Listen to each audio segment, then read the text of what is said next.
Hey guys, I'm Visual Magi, video and content creator. Yeah, this is my Endless Engines time lapse. So, started off with this concept drawing that I did at work, and the original idea was having just a ton of engines everywhere, engines on the top, engines coming from the sides. The idea was that the engines would be inside of the car and then pop out. That was the original idea. Then when it came to it, it was too much work. It was a lot of work. I've never built a car before, never designed a car before. This is my very first one, so try to go all out, but had to cut some corners. So instead, I changed the idea. Instead of the engines coming out of the car, made it more of like a pod racer type of deal.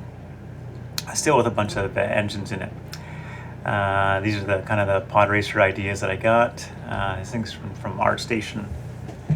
And again, I just wanted a general idea of what one looked like. And so then I started to model it out.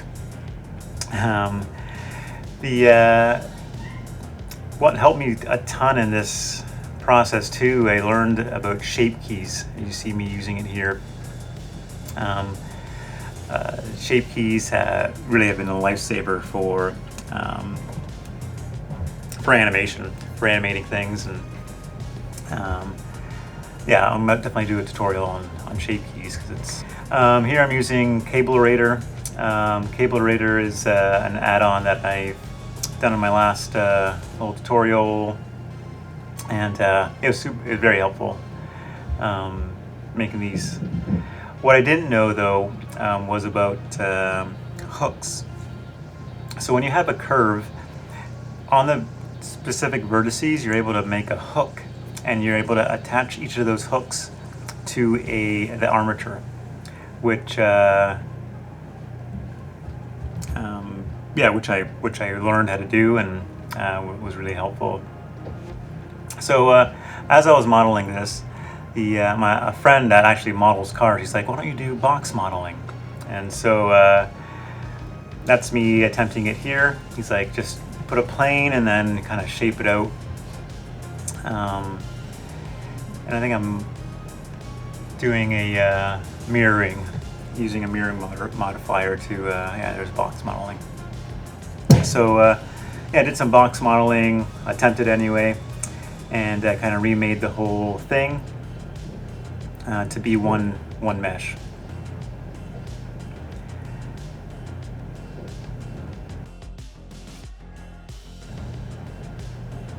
Oh, so here's my attempt to Unreal, and this is what happened.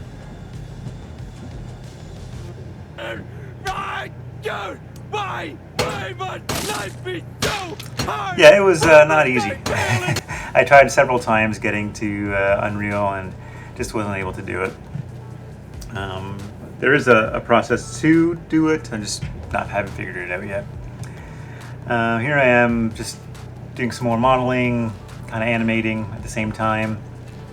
What I realized from this project is that do one thing at a time. Do all your models, make all your models,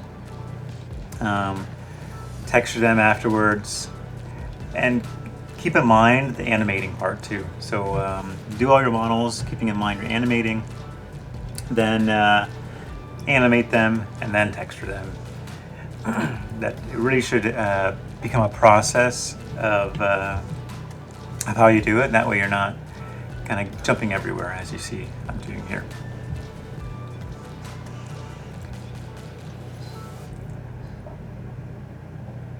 So here I'm using RBD Labs add-on.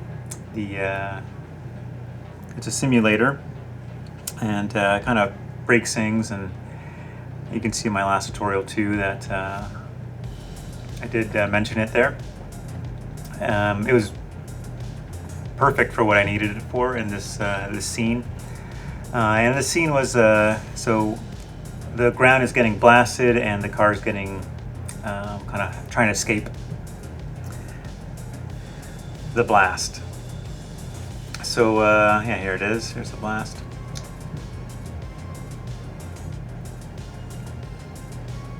What I didn't realize is what I was trying to do was I was trying to make it an Alembic or just an animation itself, so I don't have to keep simulating things.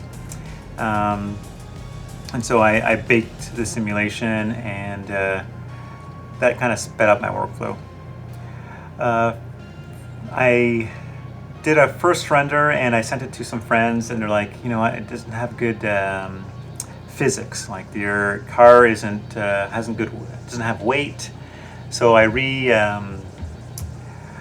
redid the armature so that it would simulate the weight a bit more, and yeah, it really helped kind of fix the animation a bit too. Unfortunately, after this, I didn't have much time, as I had to go in for surgery. I was for about a week and a half. I couldn't work on this, so I just had to hand in what I had. But that's all right. And so here I am doing again more shape keys, just adding some more details to the engines while it's going through. I just had fun. I had a lot of fun using shape keys. Had fun using the just figuring out how to make an engine.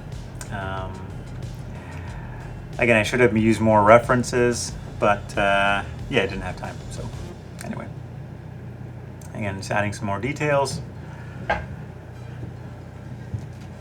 I also added some more. So the ground and the that you see, I just used a landscape. One of the free ANT landscape, one of the free add-ons that are in Blender already, and it has a bunch of different options for like big world and rivers and whatnot. So here I am. Yeah, overall it was a fun project to work on. I just didn't have much time. You see these landscapes that are floating. There's an added thing at the end. I just used that landscape add-on that was in Blender, and I just I use a bool tool to kind of flatten it out and make it more make the shape nicer.